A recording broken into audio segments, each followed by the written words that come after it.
Hello, so creative. Welcome to today's tutorial. We are going to draft out this halter neck and exaggerated hip gown, and we are making use of 2 yards of Ankara fabric and with our drafting materials.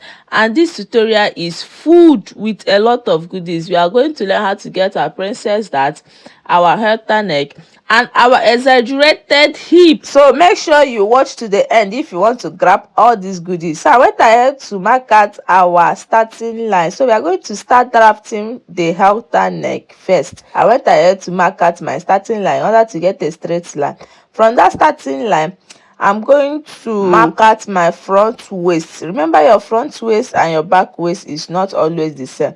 Your front waist is longer than your back waist because of the presence of bust in the front. So I went ahead to mark it into several places, and I'm going to rule it out to get a straight line. After ruling it out, I'm going to label our center front, and from our starting line I mark out my shoulder divide by 2, and for our neck width I mark out basic neck width of 3 inches, and from that our shoulder divide by 2 I came down by 1 inch and I rule it to our neck width to get our shoulder slope. So we are going to now mark out or calculate our chest line, which is also known as our armhole depth. And how do you get it? Your bust divide by 6 plus 1.5. Whichever value you get, you're going to impute it from the shoulder slope, not from the starting line. And I'm going to rule it out like so. And on that chest line, I'm also going to impute my shoulder divide by 2 again to get a straight line for the armhole line. So what I added on that starting line is what I added on the chest line to get a straight line for our armhole line. And from the chest line, I'm going to go up by 3 inches and come in by 0.75 and taper it all the way to our shoulder slope. And while on the chest line, I'm going to impute my bust divide by 4 measurement, and I'm going to go ahead and complete my armhole curve like so. So this is how you get your perfect armhole, and that is it for the armhole. So from the starting line, coming down to my bust point into several places, and I'm going to rule it out. After coming down, I'm going to rule it out and also go ahead and label its bust point. So remember, we are drafting our halter neck first, which is the front. I'm also going to come down by my under bust measurements from the starting line, came down by my under bust into several places because we are also going to draft out our princess dart, so we need to tighten our under bust. So I went ahead to label all under bust front waist, and that is it for the vertical line. We start imputing our horizontal line, which is the circumference of our body. Before we add all the circumference of our body, let's draft out our princess dart. So I went ahead to impute my bust span on our waist, under bust and bust point to get a straight line. So we are drafting our princess dart, so pay close attention.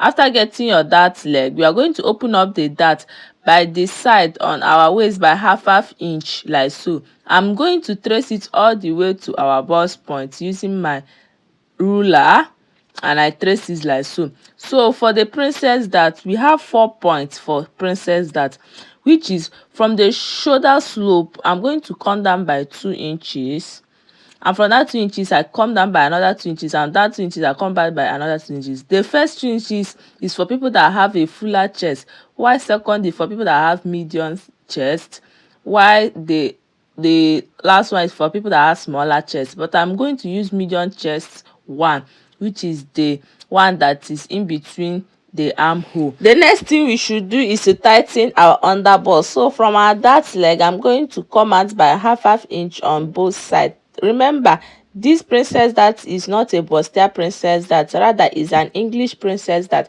You can use this method to sew your English wear if you want to put a princess dart on them.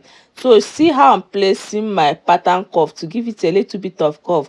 For if it's a bustier princess dart, you have to tighten your under bust very well to give it that busty contour. And on this armhole, I came down by half an inch and I redrew my princess dart to tighten my armhole a little bit. So if it's for bustier, on that under bust we can contour it by 2 inches or 2.5. So I went ahead to impute my waist divide by 4, and I replaced the dart leg that we have on that waist, and I drew it all the way to my bust. And for the side bust, I'm going to add the difference between my front waist and my back waist. That is your side bust. That my front waist is 17 while my back is 15, so that means my side bust that should be 2. On the neck, I came in by 1 inch and I'm coming down by 3 inches because it's a turtleneck. I don't want the depth of our neck to be that deep. I came down by 3 inches and I went out by 1 inch, which is 4 by 3. So I'm basically going to measure what I have there because I will be needing it.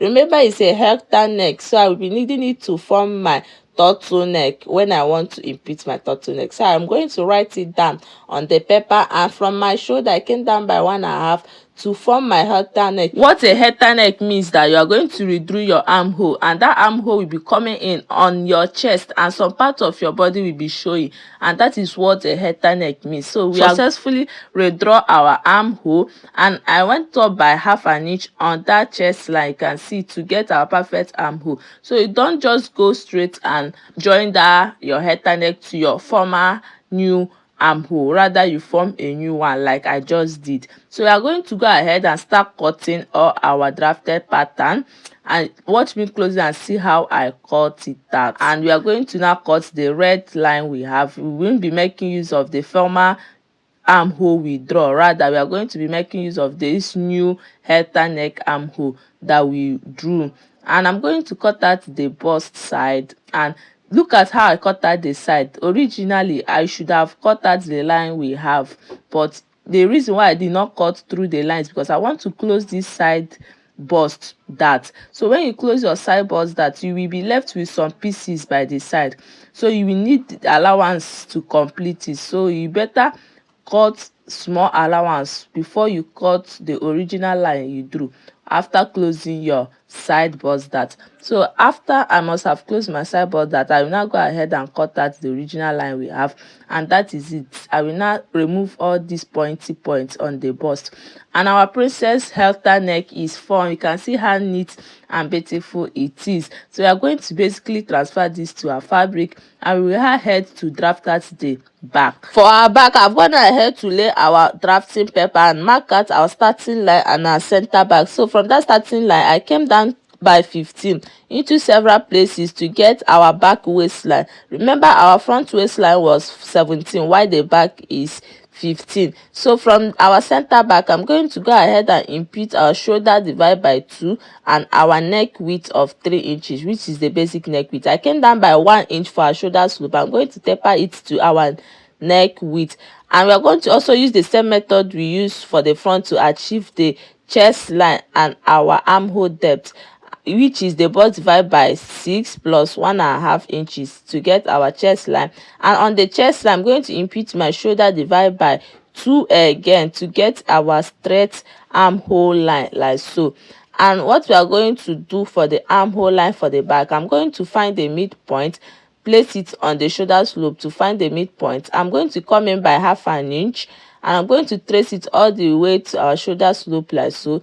While on the chest line, I'm going to impute my bust divide by 4 measurements in order to complete our armhole curve like we did for the back, and that is it for the back. So on the waistline, I'm going to do waist contouring to avoid zipper bulge. So I came in by 1 inch on the center back. I'm going to trace it slantly to our neck width, like so. Remember, your back is not straight, so your back should not be straight to avoid zipper bulge. Once it's straight, you have zipper bulge a lot. So removing 1 inch to slant it will give you that contouring effect that will make your zip to relax well. For the neck depth, I came down by 1 inch and I ruled it all to our neck width. I'm going to measure it the same way we measure the front. I'm going to put the what we have by the side, and from our shoulder I came in by 1.5 like we did to the front. I'm going to form a new armhole. Like I said earlier, some persons will just go ahead and do something like this, which is not proper. You're going to form a new armhole that will relax very well all over to your chest line, like so, like that red mark I did. And that is it. You impute your waist and you rule it all over to your chest line, and we are going to start adding our bust pan on our waist and chest line in order to get our dart leg and also impute our dart intake. So I'm going to open up the dart leg by half inch on both sides. I'm going to reel it all to get our dart leg, and we're also going to be using princess dart for the back. So what you do for the back, you just go ahead and reel it out. The back don't have much shenanigans. The only thing you have to do is just to go ahead and reel it out, and that is it for the back. The back is ready. We are going to go ahead and cut it out, and after which we now start drafting the down part that has exaggerated hip line, and you are going to see how we are going to draft it. So keep watching. If you have watched to this point, thank you, and keep watching, and we are going to give you all the bangers that we promised from the beginning of this video. So I'm gonna head to cut out the back, and we are going to head over. We are going to cut out the exaggerated skate parts, and for the upper part that we have drafted and cut out, I'm going to keep it aside, or rather transfer them to our working fabric. And for the down part, we are going to fold our drafting paper into two, like the normal way we fold our fabric, working fabric, when we want to cut our skate parts. So I'm folding it into two because of those slopes, those gallop slopes that we have on the front side. So we need the full part of the skate in order to achieve those gallop slope. So I'm going to go ahead and draft out our basic skate. So for the basic skate, I'm going to start from the upper part, mark out my starting line. I'm going to label it starting line. So after labeling it, on that starting line, I'm going to come down by my waist to my hip line. From your waist to your hip line, I came down by 9 into several places. Mine was 9. I'm going to reel it out to get a straight line. Like I said earlier, the length of your skate determines the longest of the slope. So the longest of the slope, I made my 15. So I went ahead to mark out 15 to several places, and I reel it out. And I'm going to go ahead and impute my hip divide by 4 to start imputing all our horizontal measurements, which is our body circumferences. And my hip divided by 4 is 10. And on the waist, I'm also going to impute my waist divided by 4 plus 1 inch dart intake. So my waist divided by 4 plus 1 inch dart intake, I'm going to go ahead and rule it out like so. So for the skate length, I'm also going to impute what I have on the hip line, which is 10. I'm also going to impute it there. It's not a pencil, rather it has an exaggerated hip. What I'm going to do to achieve that exaggerated hip is that from my hip line, I'm going to come out by 3 inches. I'm going to mark it like so. So that 3 inches, I'm going to trace it all over to our waistline and also to our skate length like so. So always watch closely and see how I'm placing my pattern curve. So I'm going to trace it like so to get that exaggerated hip. I'm also going to trace it back to our skate length like so. So our exaggerated hip has been formed. So what we are basically going to do is go ahead and cut out our drafted pattern. But before we go ahead and cut, we are going to mark out our dart legs. From my hip, I came up by 2 inches and I went up to add my dart leg and my dart intake, and we are going to start cutting our pattern for the down part of our beautiful gown. And I'm going to cut it. Remember, your waist is not straight. What I'm going to do is on that center back, I'm going to come down by ½ inch and I'm going to trace it using my curve rule like so, and trace it all the way to our side. You are going to open up your pattern to start drafting that scallop effect on the down part. Life of a content creator, the first scallop I drew, I did not play record, so I had to transfer the pattern into another pattern. And we are going to start from the beginning again. So from the center front, I indicated my center front and I went up by 4 inches, while for the side that is smaller, from the waist I came down by 11 inches. All this measurement is what I'm going to use to form a scallop. On that center front, I came out by 3 inches by both sides, and on the hip side for the smaller part, I came in by 3 inches as well. And from that 3 inches, I came in by 4 inches. You remember the 3 inches for our exaggerated hip, and from that 4 inches I came down by 2 inches. I'm going to join all these lines together to get our first ever scallop for the smaller part, like so. You can see what I did there. Yes, this is for the first smaller scallop. So these are the numbers I used to achieve mine. In case you want to use mine, but if you don't want to use mine, you can also draw it with your free hand, and that is it. So for the longer one, the one that is going to be long, what I'm going to do is that I'm going to come up by 2 inches, go out by 3 inches, because you know when it start coming down, the place was being smaller. So on the hip I went in by 4 inches like I did for the other side. I came down by 4 inches, and I went ahead to rule it out like so. So the place was coming smaller. So that is it. So that is it for the scallop. So if you want to use my method, you can go ahead and watch closely and use all the numbers I used to achieve mine. But you can also use your free hand to get yours if you know that you can draw very well. So I'm going to basically go ahead and cut out what we just drew now. And after we have cut it out, I'm going to go ahead and transfer it to our fabric. And we're also going to use this same pattern to cut out our back, because we won't need the stress to go ahead and also form this scallop again. So what I'm basically going to do is to slash through the center front and use it for our back. What we are just going to do for our back is just to add our zipper allowance for the back. So this was the first pattern we cut out when I did not press the record button, life of a content creator, and I've gone ahead to transfer to our fabric, and this is it on our fabric. So I'm going to go ahead and slash through the center front in order to use the same pattern to cut out the back. So what I basically added is half inches on every part, while by the side I added 1 inch sewing allowance.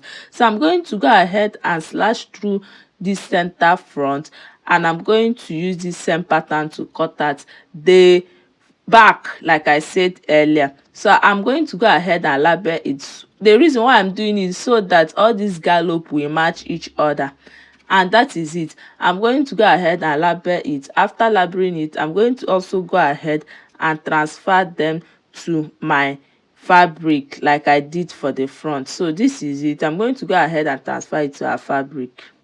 So I've gone ahead to transfer it, and this is it for the back. The only thing I did for the back is to add 1 inch zipper allowance on that center back to differentiate the front from the back. And that is it for all our patterns that we have cut out so far.